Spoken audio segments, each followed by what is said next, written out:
श्री राम जय राम, श्री राम जय राम,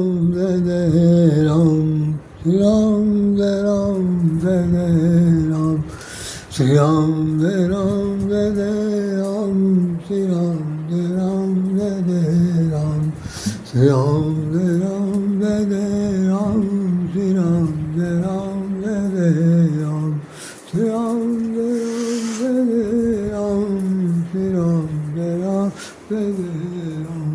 श्री राम जय राम, श्री राम जय राम, श्री राम जय राम, श्री राम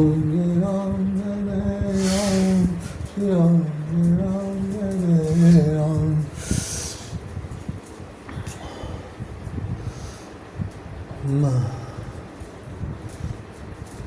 सोहत सिय राम की जोरी, सोहत सिय राम की जोरी, छवि सिंगार मन हुए कठोरी। सोहत सिय राम की जोरी, छवि सिंगार मन हुए कठोरी। सब मिले गावहि मंगल गीता, सब मिले गावहि मंगल गीता, ले नाम राम रघु सीता, ले नाम राम रघु सीता, ले नाम राम रघु सीता। बाणी ग्रहण जब कीन महेशा, बाण ग्रहण जब कीन महेशा, हर से सुर मुनि सिद्ध सुरेशा, हर से सुर मुनि सिद्ध सरो सुरेशा। सीताराम सीताराम सीताराम कहिए, राही विधि राखे राम, माही विधि रहिए। बोली सब रामचंद्र महाराज जी की जय। आज ये फिर आपके सामने वही विवाह से संबंधित, विवाह की प्रतिस्पर्धा साझेदारी समझना होगा। विशेषज्ञों ने तलाक के संबंध में अपने अपने मामले जताए, चिंताएं जताई, समाधान बताया। बस एक साल हुआ ही नहीं कि तलाक के पेपर्स कोर्ट में जमा होने लगे। शादी निभाने ही नहीं करने से भी बढ़ रही है दूरी, शादी निभाने से ही नहीं करने के बाद भी दूरी बढ़ रही है, ऐसा प्रोफेसर सुबी दूसरे ने कहा। क्यों तेज़ी से बढ़ रहा है विवाह में अलगाव, इस विषय पर भी कुछ विशेषज्ञों में बात जो है। यहाँ पर जितने विशेषज्ञ के नाम दिए हुए हैं, ये एनबीटी नवभारत टाइम्स द्वारा निकाला गया एक कार्यक्रम हुआ, परिचर्चा हुई थी। देखिए साफ साफ लिखा हुआ परिचर्चा है, और उस परिचर्चा के अंदर तमाम सारे लोग जो बुलाए गए थे वो अधिकांशतः वकील हैं, और उन लोगों ने अपनी वकालत के हिसाब से, अपनी बुद्धि विवेक के हिसाब से कहा। दो एक साइकेट्रिस्ट बुलाए गए हैं, डॉक्टरी के महकमे में जो काम करते हैं वो हैं, और ज़्यादातर तो वकील ही हैं जिन्होंने अपनी बात रखी है। तो मैं कल का जो एपिसोड बनाया था, आज उसी के परिप्रेक्ष्य में दूसरा एपिसोड बन रहा है, लेकिन ये दूसरा और ये अंतिम है। इसके बाद जब फिर कभी मौका मिलेगा तो ज़रूर बनाऊंगा, लेकिन ये फिर भी मैं आज इस बात को बताते हुए ये कहूँगा कि ये जो समाधान इन्होंने दिया है, जो बातें बताई हैं, उस पर मुझे व्यक्तिगत रूप से संतुष्टि नहीं मिली, यद्यपि मैं इस पक्ष में इस पर बनाने जा रहा हूँ। तो आप सबका समर्थन तो मैं नहीं चाहता, लेकिन इतना ज़रूर चाहता हूँ कि आप अपना दिल दिमाग जरूर उस पर लगाएँ, विचार करें, सोचें कि राय श्याम जी ने अज्ञानतावश या सज्ञानतावश या परिस्थितिवश या जो घटना घट रही है उसके अनुसार उन्होंने बात कही, तो क्या कितना उसमें सच्चाई है, कितनी उसके अंदर वजन है, और कितना हम उसके बारे में वर्णन कर सकते हैं। ये आपको बहुत ही निस्वार्थ भाव से, निश्चल भाव से आप अपने कमेंट्स जरूर करने हैं। इन शब्दों के साथ मैं अपनी बात शुरू करता हूँ। जय श्री राम। जैसा कि आपने कल इसी विषय वस्तु पर पहला एपिसोड देखा था, उसी तारतम्य में ये दूसरा और अंतिम है। मैं दो शब्द कहना चाहता हूँ, क्योंकि कल हमने बता ही दिया था कि मैं इन लोगों के समाधान से, समस्या के प्रति जो समाधान में इन्होंने अपनी बात सलाह रखी है, वो व्यक्तिगत तौर पर मैं अपनी बात कह रहा हूँ। लोगों ने कितना माना होगा कितना नहीं माना, क्योंकि पेपर कोई एक तो छपता नहीं। जैसे विभिन्न प्रकार के जो इलेक्ट्रॉनिक चैनल हैं, वो तरह तरह के लोग बुलाते हैं, बुलाने के बाद वो एक प्रकार का डिबेट करवाते हैं, साक्षात करवाते हैं, उनके व्यूज़ लेते हैं, उन पर आपस में नोक-झोंक होती है। हर आदमी जो है एक दूसरे को दबाने की कोशिश करता है अपनी बात ऊँची रखने के लिए। अच्छा खासा वहाँ पर उस स्टूडियो के अंदर घमासान तक की नौबत आती है। बस कभी कभी गाली निकल जाना एक अस्वाभाविक बात होती है, निकल भी जाती होगी, लेकिन ज़्यादातर लड़ने झगड़ने के सिलसिले रहते हैं। और जो वक्ता होता है, जो साक्षात्कार करवाता है, मतलब जो मैदान में ले आता है, अखाड़ेबाजी होती है कि भाई आओ भाई ताल ठोको निपटो, विषय क्या है उस पर चर्चा होती है। तो वही स्थिति कुछ अब आपके जो नए पत्रकार, जो नई प्रणाली आई है प्रिंट मीडिया में, उन लोग भी साक्षात्कार करवाते हैं। तो बाकायदा उनकी मीटिंग होती है, मीटिंग में सब लोग इकट्ठा होते हैं हॉल के अंदर, अपनी अपनी बात करते हैं। ऐसा हो रहा हम लोग समय में नहीं हुआ। मैं उस वक्त जब मैं प्रेस में सर्विस करता था, आज जो आपको बताऊं मैं कि सन 1967 में 8 जुलाई 1967 को मैंने सर्विस की थी। 8 जुलाई 1967 को, मतलब 59 years old has been past in my life as a journalist. कि मैं नौजवान संपादकीय विभाग में काम करने के लिए गया था। 8 जुलाई को मुझे पहला नियमित लेटर मिला था और मैं वहाँ 12 साल रहा।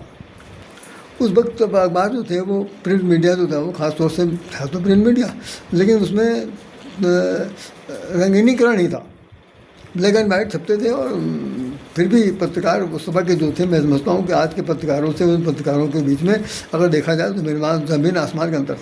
बड़े धुरंधर होते थे, बहुत ही ज़बरदस्त पर्सनालिटी होती थी। और साथ साथ ये कि लिखने में धाकड़ होते थे, अच्छों को पानी पिला दें, ये इतना ताकत रखते थे।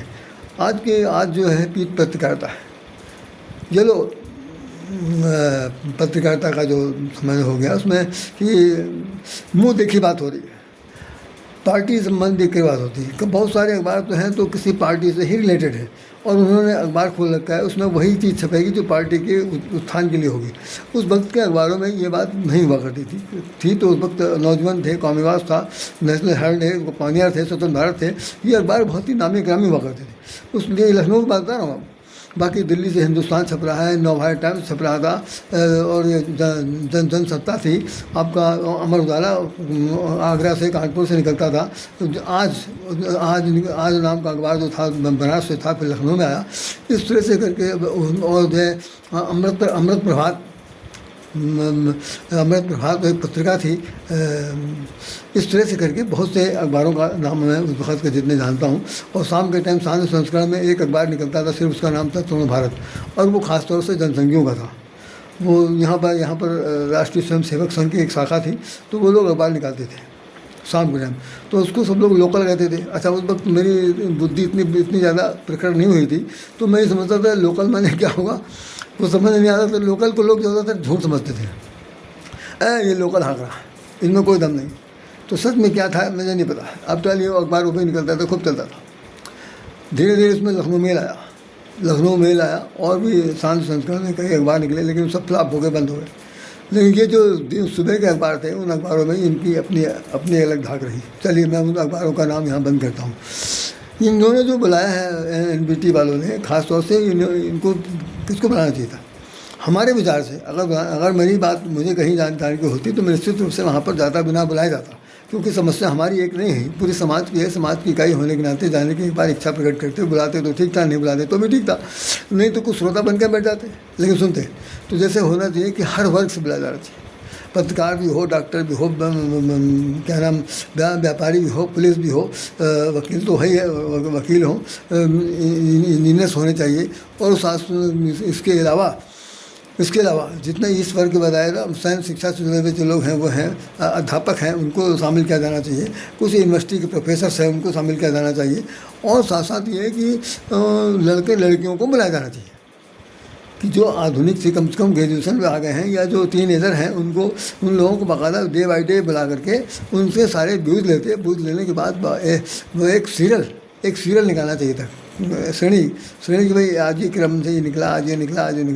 इस तरह से वो पत्र भी जो है वो काफ़ी कामयाब होता है। और साथ साथ ये पता चलता कि भाई आज की कड़ी में ये निकला।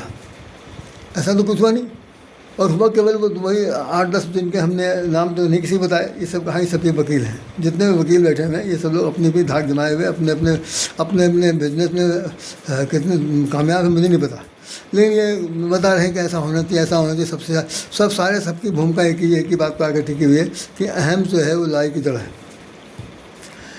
ये दुनिया के हर आदमी जानता। आप कोई नया मौके नहीं है कि आप कोई मूल मंत्र दे रहे हैं, कोई बीज मंत्र दे रहे हैं कि ईगो क्या चीज़ है। सबसे बड़ी बात है कि ईगो की उत्पत्ति क्यों होती है, हमें आपको समझना है।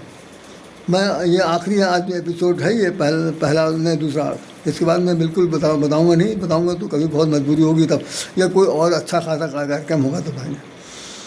तो उसमें ईगो की स्थिति क्या होती है कि ये ईगो तब पैदा होता है जब आदमी सेल्फ जो है ऑनर चाहता है कि मेरा आत्मसम्मान किसी भी कीमत पर झुकना नहीं चाहिए, और आवश्यकता पड़ने पर अगर किसी के आत्मसम्मान को झुका दे तो उसकी परवाह नहीं। लड़ाई की जड़ यहीं शुरू होगी कि आप हमारे आत्मसम्मान पर तो ठेस पहुँचाने की स्थिति में आ गए, बात से, विचार से, व्यवहार से। जैसे मनसा वाचा क्रमशः, मन में आपके कुछ और है, विचार में कुछ और है, जबान से कुछ और बोल रहे हैं, और कर्म आपके जो हैं वो दिखाई पड़ रहे हैं। इन सब चीज़ों के बीच में जब टकराव आदि स्थिति पैदा होती है तो भले ही वो बाद में लिपापोती के साथ कम हो जाए, लेकिन अंदर से ईगो बना रहता है। ईगो को माने ही अहमता, जो अहम होता है। अहम को दूसरे भाषा में हमारे यहाँ हिंदी में ही कहते हैं हम, आ मने नहीं, हम मने हम। जो हम नहीं हैं, सुन लो, हिंदी में कह रहे हैं आ मने नहीं, हम मने हम। जो हम नहीं हैं वही हम सबके सामने परिभाषित करना चाहते हैं। कितनी मूर्खता, जिसे कहते हैं दूसरी भाषा में दम्भ भरना। अहंकार का मतलब क्या है? आ मने नहीं, आ मने नहीं है जिसका आकार, आ मने नहीं, है मने है नहीं जिसका आकार, उसका नाम अहंकार। हमारे पास भी अहंकार है, आपके पास भी अहंकार है, लड़की के पास भी अहंकार है, लड़कों के पास भी अहंकार है, पत्नियां जो आई हैं उनके पास अहंकार है, घर की बहुएं बेटियां हैं उनके पास भी अहंकार है, माता पिता के पास भी अहंकार है, जहाँ ऑफिस में जा रहे हैं उनके पास भी अहंकार है। हमारा कौन ऐसा नहीं जिसके पास नहीं है। इसी का दूसरा एक नाम और है, अंग्रेजी में कहते हैं प्रेस्टीज। अब अहंकार का ही दूसरा बाप जो है वो प्रेस्टीज है अंग्रेजी में। हिंदी में कहते हैं प्रतिष्ठा का, इन्होंने प्रतिष्ठा का विषय बना लिया। कुछ लोग इसको दूसरी भाषा में और कहते हैं कोई इन्होंने अपने उसमें दिल पे ले लिया। बात तो हमने मजाक में कही, लेकिन इन्होंने अपने दिल पे ले लिया, मतलब ये बुरा मान गए। हम ही जानना चाहते हैं बुरा क्यों मान गए, बुरा मानने वाली बात क्यों कही। आपको जो मालूम है कि सबके मनोस्थिति एक जैसी नहीं है, और सब एक ही मिट्टी के बने हुए, सबके पास हाड़ मांस खून तरीके सब कुछ एक ही जैसा है। केवल स्वभाव कहाँ से मिला? अपने अपने घर से मिला, अपने अपने परिवारों से मिल करके लेकर के यहाँ आए, एक मंच पर खड़े होते हैं। खड़े होने के बाद सबकी बुद्धि सब उसी तरह हो जाती है जैसे 5 उंगलियाँ आपस में बराबर नहीं है, तो वो सब मिलाई नहीं जा सकती, घसीट कर बराबर नहीं की जा सकती। अरे तो हम लोग क्या ना समझें कि मिलाने चले? नहीं हो सकता।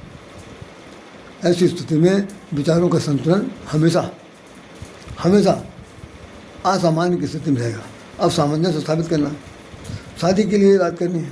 शादी में विशेष रूप से क्या चीज़ दिखा भाई, अभी हमने कल शादी के बारे में 8 प्रकार की शादियाँ बताई, और उन शादियों में 4 वैसी हैं जो थोड़ा बहुत मान्यता प्राप्त, पहली को छोड़ के 3 में सामान्य है, लेकिन उसके बाद 4 जो है वो अमान्य के रूप में है, लेकिन उनका भी चलता है। और वो उस तरह पर होती है जैसे कोई किसी को भगा ले गया, किसी को मार काट के ले गया, किसी को अपहरण करके ले आया, किसी के साथ काट झाट कर दिया, कुछ कर दिया, या थोड़ी देर के लिए मान लो घर के लोग उसके लड़की के बवाल मचा रहे हैं, या क्या एक वो निकलता है स्लोगन कि सम्मान का विषय बना लिया, और उन्होंने लड़के वाले के घर वालों को नुकसान पहुंचाया, किसी कत्ल कर दिया, कुछ कर दिया, या लड़की भाग गई या कुछ कर दिया, इस तरह से लेकर चलता रहता है।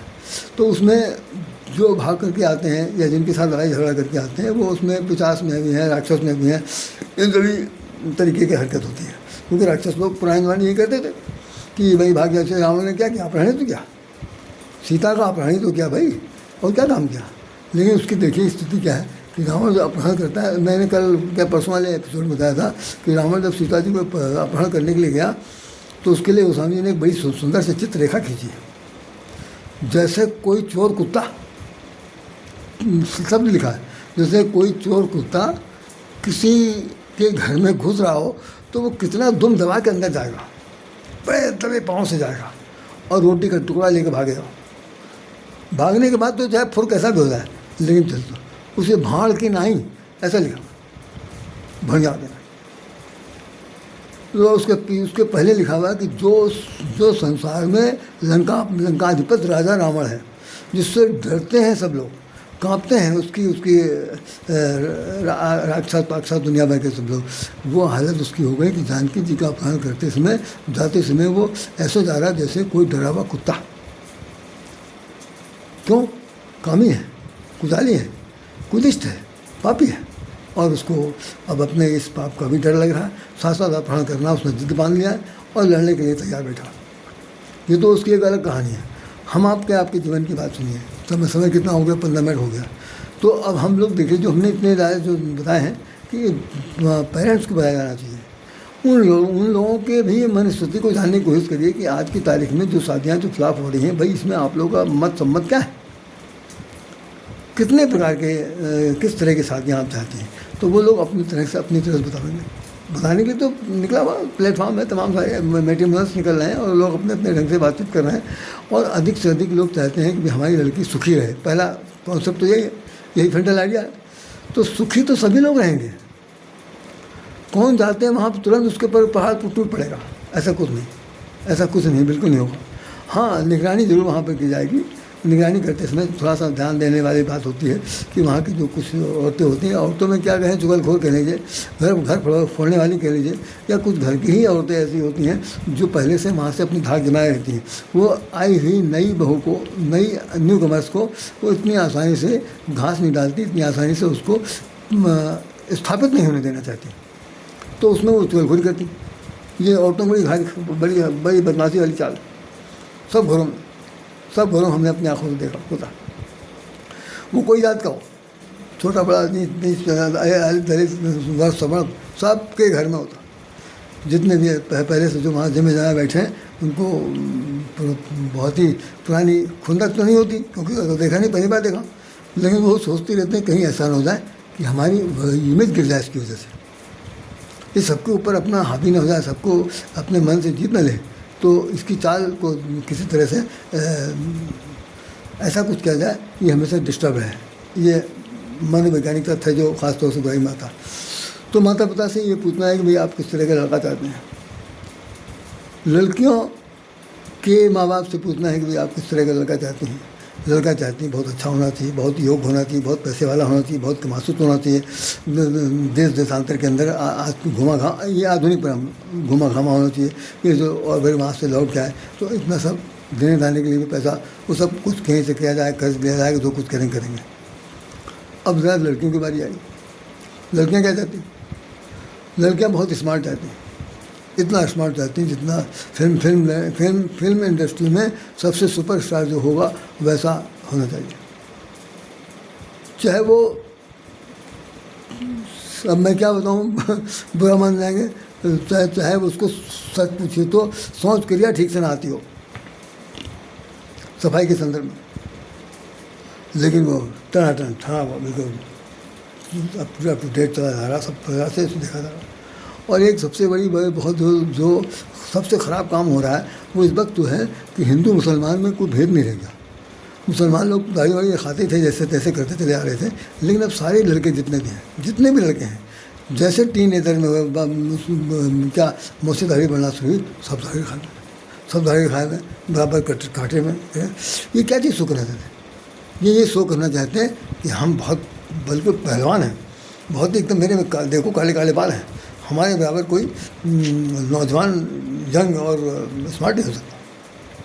अरे तो जो मोचे घुटाए हुए उस बहुत क्लीन से वाले जो लोग रहते थे, क्या वो लौंडे लफाड़ी थे वो, या कल के छोकरे थे? नहीं। इसमें इस परंपरा ने, इस रीति रिवाज ने, इस पागलपन ने, इसने अंधी खोपड़ी ने सबसे ज़्यादा दिमाग ख़राब कर दिया। लड़कियों का तो पहनावा ओढ़ावा काबिल तारीफ, तो क्या कहें कि यही है कि भाई आंखें मूंद लो तो ठीक है, आंखें मूंद लो ठीक है, नहीं ज़्यादा कुछ कहने सुनने में तो मार पड़ेगी और कुछ होगा नहीं। ज़्यादा कुछ होगा नहीं, मार पड़ेगी विशेष रूप से, क्योंकि उनका मकसद दूसरा है। उसी हिसाब से लड़का ढूंढ रही हैं। तो अब वो क्या है, अब जरा सा उनमें दिमाग सोच में बदल गई है। हर लड़की जो है कम से कम अपने साथ 2, 4, 10, 20 तो बॉयफ्रेंड रखना चाहती है। तू नहीं तो और सही, और नहीं तो और सही, और लड़की कम से कम है वो एक, अगर वो 10, 20 रखना चाहती हैं तो लड़के 100, 50, 200, 250, 1000, क्यों कमी नहीं। मीडिया खुला हुआ है, सोशल मीडिया खुले में, आपका फेसबुक, इंस्टाग्राम, अन्य जितने भी हैं जहाँ से लोग कह रहे हैं दोस्त बनाइए, दोस्त बनाइए।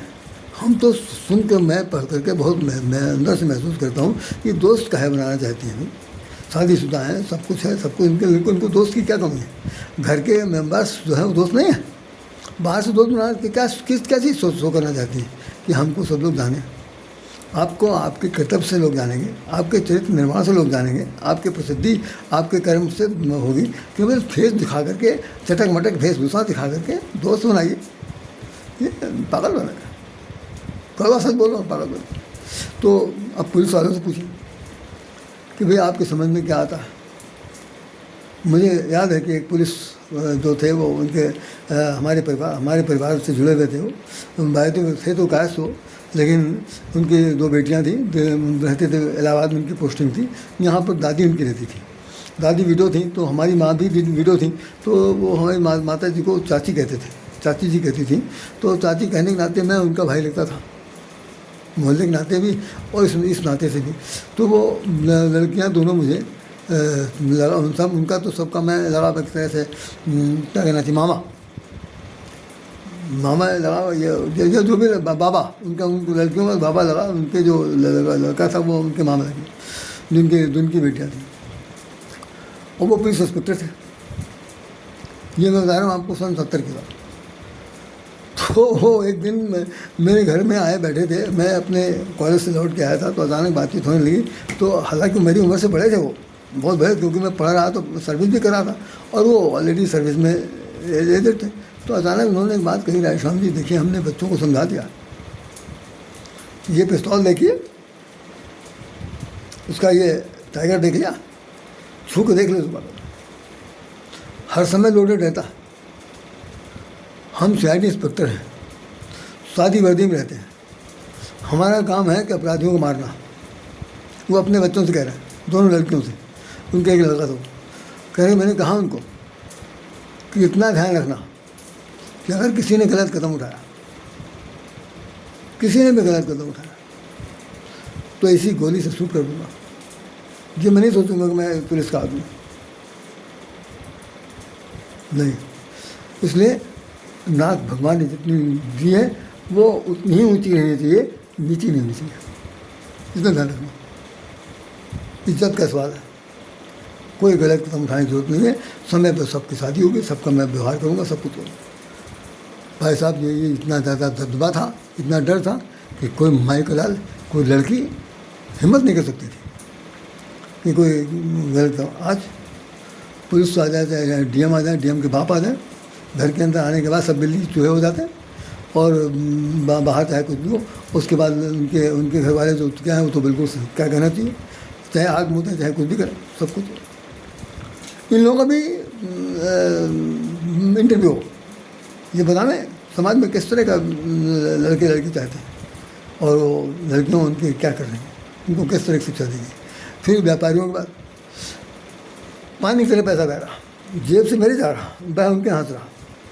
हम तो कंगाल हो जा रहे हैं, उनका पेट फूल करके वो हो रहा पूरा हिंदुस्तान इतना बड़ा होगा, बहुत पैसे कमाए उनके पास। आइए, पुलिस हो गए, व्यापारी हो गए, वकील की बात तो देख ही लिया आपने। अध्यापक की बात है, अध्यापक जरा मेरे ख्याल से सबसे सड़ा आइटम है कि भाई वो सीधा साधा आदमी है, सुबह से गया शाम तक पढ़ा के चलाया, सर्दी सर्दी सर्दी, और सर्दी घर के अंदर क्या हो रहा है उनको मालूम है, सर्दी सड़ हो रहे हैं कि सर्दी सड़ रहे हैं, पता नहीं। बेचारे वो सज्जन होते हैं, उनकी सज्जनता का कभी कभी बच्चे फ़ायदा उठा लेते हैं, और कभी कभी बहुत दुराचारी बन जाते हैं। तो भाई उनके बारे में तो मैं यही कहूँगा कि वो बताएं कि अपने बच्चों को कौन सा उपदेश दे रहे हैं, कौन सी क्लास में पढ़ा रहे हैं, ये सब चीज़ शिक्षा दें।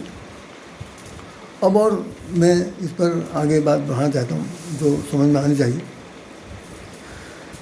कि जो शादियाँ करने के लिए लड़कियाँ सामने आ रही हैं उनके मन मस्तिष्क के हिसाब से टिकाऊ क्यों नहीं। अभी आज का एक एपिसोड जारी हो रहा है, शॉर्ट पीरियड का, 1 मिनट का आता। उसमें एक लड़की विशेष रूप से आ रही है, मैं उसको देख रहा हूँ। तो वो जो कह रही है 1 मिनट के अंदर, दिल किसी का नहीं तोड़ना चाहिए, किसी का भरोसा नहीं तोड़ना चाहिए। तुम हमें वो ना सोचना जिस तरह कभी थे, अब हम बिल्कुल बदल चुके हैं। अब जब तुम हमसे मिलोगे तो किसी और तरह से मिलोगे, और ध्यान रखना हम वो नहीं हैं जो तुम थे। किसी का दिल तोड़ना अच्छी बात नहीं। मैं और बहुत से उसमें स्लोगन दिए हैं जिसमें वो बताती, मैं वो सोच करके मैं सोचता हूँ कि इसको दिल की समस्या क्या है। या तो ये शादी होने से पहले 2 साल पहले शादी होने से पहले जब टीनेजर में थी तो इसके बहुत सारे दोस्त रहे होंगे, बहुत से दोस्त रहे होंगे। उन सभी दोस्तों के साथ इसके संबंध जैसे भी रहे होंगे वो वही जानती होगी। तो अब उनके जो उसने अनुभव प्राप्त किया, इसको छोड़ा, उसको छोड़ा, इसको छोड़ा, उसको छोड़ा, या कि सबने उसको छोड़ा, जो भी उसको अंदर से ठेस पहुंची होगी उसको अब वो बखान कर रही है। 1 मिनट 2 मिनट का वीडियो निकल रहा, शॉर्ट वीडियो। तो मैं उसको देख करके एक बार मैंने सोचा मैं इसको शेयर करूँ, लिख दूँ, कुछ दूँ। मैंने कहा कोई फ़ायदा नहीं, ये सब लोग कभी कभी नकलची भी होते हैं, अपना काम करते रहते हैं। तो मैं सिर्फ इतना कहने के लिए दूसरी बार एपिसोड तैयार किया है कि मैं ये आप लोगों को सामने बताना चाहूँगा कि मेहरबानी से आप लोग ये सब देखिए। देखने के बाद इन लड़कों से पूछिए कि भाई आपको किस तरह का घर चाहिए, किस तरह का परिवार चाहिए, और उन परिवारों में रहने के लिए एडजस्टमेंट क्या चाहिए। देखिए प्रेम में शर्त होती नहीं है, ऐसा मैंने कहीं तो किसी गाने वाने में सुना था कि प्रेम जब हो जाएगा, घर में रिश्ता जुड़ जाएगा, पति पत्नी के बीच में संबंध बन जाएंगे, तो उसमें कोई शर्तनामा नहीं चलता। और अगर शर्त कर लिया तो फिर चल नहीं सकता। अच्छा, एक मुझे याद आया, सन 2000 में यहाँ पर एक इसी टीवी में एक प्रोग्राम आता था, उसका नाम था फ्लॉक जलवा। उसमें कुछ कलाकार आते थे, वो गीत गाते थे, लोक संगीत का गायन वायन होता था। तो मैं शुरुआत था तो मैंने शुरू में देखना शुरू किया, आज से 26 साल पहले। उसी में हमने सबसे पहली बार लोक गायिका पद्म श्री प्राप्त और IAS की धर्मपत्नी श्रीमती मालिनी अवस्थी को देखा था। उसके बाद उनके बहुत से प्रोग्राम भी हमने देखे। अब तो खैर उनके पति परमेश्वर रिटायर हो गए और उनके मुख्यमंत्री जी के वो सलाहकार हैं, और क्या नाम है उनका, अवनीश कुमार अवस्थी साहब। वो इसके अंदर वो जज थी। जो कार्यक्रम जो हुटर चलाते थे वो थे मिस्टर मनोज तिवारी, जो सांसद। तो उसमें एक कार्यक्रम हुआ जिसके अंदर दूरदर्शन के संपादक आए, उनका नाम था राम सागर मिश्रा। तो वही कार्यक्रम बड़ा मनोहर था। तो उन्होंने जो कहा मैं आपको बता रहा हूँ, मैं इस बात शेयर कर रहा हूँ आपसे, बहुत गौर से सुनिएगा। कि पुराने समय में जैसे आज की तारीख में जब शादी हो जाती है तो लड़कियाँ जो जैसे घर की जो नंद हैं, भौजाई हैं, या और जो जिनके साथ मजाकी रिश्ता है, सराजें हैं, या और कुछ कह लीजिए जो भाभियाँ हैं, और जो मतलब पहले प्रथम मिलन की रात में जब लड़की दूसरा दुल्हन से मिलवाना होता था तो कमरा सजा और उसके अंदर जाने से पहले गेट पर सब खड़े हैं, सब लोग लेंगे फिर उसके बाद उनको अंदर जाने का प्रवेश देंगे, ऐसा कुछ चला। हम लोगों समय में ऐसा कुछ चक्कर नहीं था, अब है। तो उसमें उन्होंने जो राम सागर मिश्रा ने बताया, मैं तो सुन के हैरान हो गया। बहुत दिन तक मैं उसको सोचता रहा। तो उन्होंने कहा कि पुराने ज़माने में दादी, चाची, काकी, अजिया सास, और वो लोग जो हैं वो लड़की के पास भेजने से पहले गेट पर खड़े होते थे। मैं तो सुन के हैरान हो गया कि ये क्या बात है, ये दादी, चाची, काकी, नानी ये क्या करेंगी? अरे बुढ़ौती में अभी सवाल ये जवानी सवाल। तो वो क्या कहेंगे, जरा सुनिए, आप अभी सुन के हैरान हो जाएंगे। उन्होंने कहा कि वो देहाती भाषा में बोला बिहारी, प्रेम करे आवता, प्रेम करे जाना तारा, प्रेम करे आवता, प्रेम करे जाना तारा। तो प्रेम करना तुमको आता है, प्रेम को तुम जानते हो क्या होता? तो एक तो प्रश्न ये है कि प्रेम करना तुमको आता है, जाते हो आज पहली बात। दूसरा, तो प्रेम करे आवता, प्रेम करे जाना था। तो तुम प्रेम करना जानते हो? इन दोनों में बुद्धू होता था लड़का, कुछ नहीं पूछता। तो कह रहे थे कुछ नहीं बताता था। तो जब मैंने बहुत बाद में सुना, समझा कि ये कहना चाहती हैं ख़ास तौर से कि प्रेम कोई खिलवाड़ नहीं है, दूध की मक्खी की तरह फेंकने वाली चीज़ नहीं है। प्रेम करना अगर आप नहीं जानते हैं, प्रेम में त्याग नहीं जानते हैं, प्रेम में तपस्या नहीं जानते हैं, प्रेम के रंग में रंगना नहीं जानते हैं, प्रेम का मतलब नहीं समझते हैं, प्रेम को एक दूसरे के लिए समर्पित करना नहीं जानते हैं, तो आप कुछ नहीं जानते। आपके लिए शादी बिल्कुल साफ है, प्रेम करे जाना था। और फिर दूसरा सवाल है कि प्रेम करे आता, क्या प्रेम करना तुमको आता है? इससे भी एक तुम चाट कर लिया, मिल लिया, गले मिल लिया, ये हो गया, पहले रात तो सब यो। मैंने कहा ऐसा नहीं। तो उस वक्त उनके प्रश्न जो थे वो बहुत ही वैसे होते थे।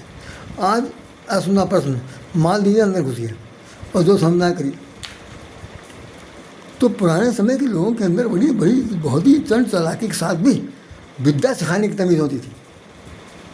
मैं तो अब बूढ़ा हो गया हूँ, लेकिन उस वक्त तो 20 साल पहले, कितना 20 साल पहले आप सोचिए, 56-20 उसको ये 50-55 साल के ना, तब मेरे सामने ये प्रश्न उसमें उन्होंने कहा, राम सागर मिश्रा जी ने। तो मुझे बहुत अच्छा लगा। हमने उसको काफ़ी हद तक उस पर लेख लिखा कि प्रेम करे आवता, प्रेम करे जाना था आवता दोनों को एक ही रंग में नहीं रंग सकते, उसमें क्रियाएं दोनों अलग अलग हैं। और तब समझ में आएगा कि प्रेम क्या चीज़ होती है, प्रेम क्या है। आज की तारीख में प्रेम कुछ नहीं है। प्रेम का असली मतलब एक दूसरे से मिलने के बाद उसकी अंतिम परिणति है केवल भोग विलास, शारीरिक सौंदर्य का रूप, उसके प्रति जो क्या कहने वासना है, उसके प्रति जो आलिंगनबद्ध होना है, अंगीकार करना है, इसके सिवा कुछ नहीं। प्रेम पहले जो था वो त्याग चाहता था, तपस्या चाहता था। और कहने के लिए कि अगर एक बार गले मिल लिया है, एक बार एक दूसरे को समझने के बाद जीवन काटेंगे। अब क्या है, एक रात में बातचीत हो गई, बातचीत रात भर चली, कोई बात नहीं भाई, अब ज़िंदगी भर चलेगी, कोई बात। अब आज ये है कि शादी से पहले डेटिंग पे जा रहे हैं, देश देशांतर में टहल रहे हैं, यहाँ वहाँ जा रहे हैं, भोग विलास कर रहे हैं, लौट के आ रहे हैं। उसके बाद यह है कि खाया पिया मौज मारा, उसके बाद समझ में नहीं आया, धीरे से टक्कर मार दिया, रास्ता बंद कर दिया, आना जाना बंद कर दिया, फ़ोन बंद किया, सिम बदल दिया। अब कोई मतलब नहीं। अब तुम अपने मत्थे ठोक करो, वो अपने मत्थे ठोक करो, जितना पैसा खर्च किया पानी में गया। इस तरह की नवीनताएँ चल रही हैं और उनका कोई खामियाजा भरने के लिए नहीं है। अगर शादी करा लिया तो सीधे कोर्ट नहीं समझ आ रहा, कोर्ट जा रही है। बच्चा हो गया तो अपना हक दीजिए, आधा पैसा आधा तिहाई ये करके आदमी को रोने के लिए मजबूर करें। बहुत सारे आदमी जो होते हैं ऐसे बुरे फंस गए कि उन्होंने आत्महत्या कर ली।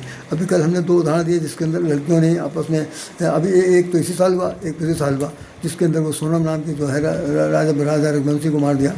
इसके बाद इस बार सिया ने चेतन को ख़त्म कर दिया। इस तरह करके बहुत सी घटनाएँ हुई हैं और एक दो नहीं, असंख्यों हो रही हैं। अब तो बहुत ज़्यादा विस्तार हो गया। तो हम एक बात ये बताना हम सब लोगों को चाहते हैं, सब लोग गौर से सुन लें कि अपनी जात में शादी के बारे में विचार करें। विजातीय में प्रजातीय में जाने की ज़रूरत नहीं है। लड़का छोटा बड़ा कम ज़्यादा जो कुछ भी हो, अगर दाम्पत्य जीवन जो है एक प्रकार की एक रथ यात्रा है, तो आप उसके 2 पहिए हैं, दोनों पहिए अब समानता बराबर समानांतर चलना चाहिए। उन चलाने के लिए एक दूसरे में समझौता होना चाहिए, एक दूसरे के अंदर इतनी समझ मजबूत होनी चाहिए कि कोई किसी के लिए कभी भी आवश्यकता पड़ने पर वो प्राण त्याग देने के तैयार हो। ये हमारे ख़त्म है, ये हमारे सजन है, ये हमारे अरे बड़े नाम दिए जाते, बलम है, ये नाम देते हैं। तो अब तो आलम बालम कोई कहता नहीं, बलम है नहीं, ये मेरी यही मेरे बल है, बलम बालम यही मेरे साधन है। ये इन्हीं के बल पर हम अपने आप को सजावट करते हैं, मांग सिंदूर करते हैं। ये मेरे खसम है, ये हमारे खासम खास। तो अब न खासम खास है, न बलम है, न बालम है, न सज्जन है, न साधन है, कुछ नहीं है।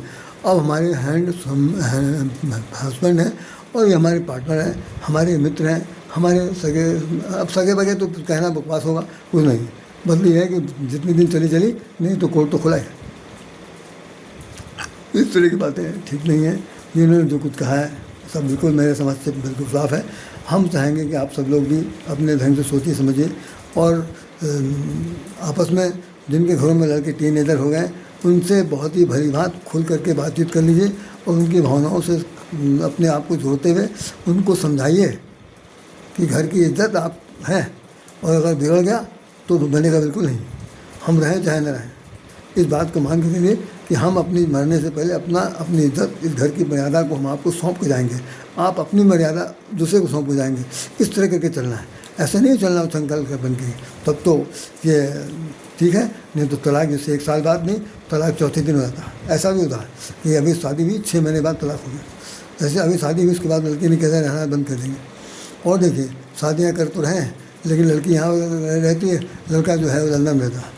लड़की यहाँ रहती है, लड़का फॉरेन नहीं या दक्षिण भारत पूर्व भारत रहता। ये सब चीज़ें बहुत ही गलत हैं। इनसे ऐसी हरकत से करने से शादी कभी सक्सेस नहीं होगी। शादी तो विवाह तो उसे कहते हैं जिसके अंदर आप बंध गए तो बंधन, चूँकि बंधन स्वीकार कर लिया, विवाह वाह वाह, जिसके अंदर वाह निकले। अब तो फंस गया बेटा, अब वाह तो करोगे नहीं, अब करना पड़ेगा आह। अब ज़िंदगी में आह करके रहो, लेकिन चिल्लाना बिल्कुल नहीं। हंसना है कि भाई विवाह क्या है, विवाह क्या, अब सब लोग वाह वाह करें, हम हा करें, तब तो ज़िंदगी कटेगी। और नहीं तो यह है कि अगर आपस में ही मारपीट करेंगे वाह वाह करके तो बहुत बुरा होगा। एक जोक हमने सुना था कि रात में 12 बजे के बाद हस्बैंड वाइफ जो थे वो घर के अंदर एक दूसरे के ऊपर चप्पल जूते फेंकते थे। हम तुमको चप्पल मारे तो हमको जूते मारो, जिसका चप्पल गिर जाएगा तो हाँ हंसी होगी, उसका 1 पॉइंट गिर जाएगा। ऐसा रोज़ रात में 12 बजे हो। तो मोहल्ले के लोगों ने कहा भाई नहीं, घर में 2 लोग बहुत ज़्यादा हंसते 12 बजे तक तो कोई बात ही नहीं होती। उसके बाद ये हंसी की बात की तो बिल्कुल खेल का मैदान बना रखा। कुछ लोगों ने झाँका झोंकी की देखा तो मानो तो हस्बैंड वाइफ जो थे वो जूता चप्पल के फुटबॉल बना के खेल रहे। पूछा गया सवेरे के समय कि भाई हम लोग आपसे जानना चाहते हैं कि कौन सा खेल है। उन्होंने कहा खेल कुछ नहीं है, ये केवल एक दूसरे को प्रयास करना नहीं बल्कि एक दूसरे को नीचा दिखाना कि देखो हमने तुमको कितने जूते मारे, तुमने हमको कितने चप्पल मारे। हमने कहा ये सिर पीट लो भैया, जूते रख लो अपने ऊपर, इससे ज़्यादा क्या हो सकता। ऐसी हंसी, ऐसी बकवास, ऐसा बेवकूफ़ी बना ये आधुनिक समाज में होता है, होता रहेगा, नहीं हो मैं नहीं जानता। लेकिन हम आप सबसे लोगों से कहेंगे कि जितने भी बुद्धिजीवी लोग हैं वो समझदार हो जाएं। घरों में, स्कूलों में जो पठन पाठन है उनके अंदर भी अब इस तरह की विद्याएँ पढ़ाई जानी चाहिए। अलग से सोशल मीडिया तो आई गया है जो हमारे समाजशास्त्र सबके घरों में है नहीं, तो बेहतर है समाजशास्त्र तो न पढ़ो लेकिन एक चैप्टर ऐसा होना चाहिए कि हम लोग वैवाहिक जीवन कैसे बिताएं, इस तरह का एक चैप्टर खुले। और नहीं तो उसमें एक पीपुल टीचर की तरह से लोगों का मासिक उनका क्लासेस में लेक्चर होना चाहिए। बाकायदा उसका इम्तहान हो, उसके साथ 4 सेमेस्टर के बाद उसकी परीक्षा में पास होना भी दिखा जाता है। क्योंकि भाई पढ़ लिख करके भाई जो शादी नहीं करें ना करें, जो करेंगे तो कम से कम नॉलेज तो रहेगी।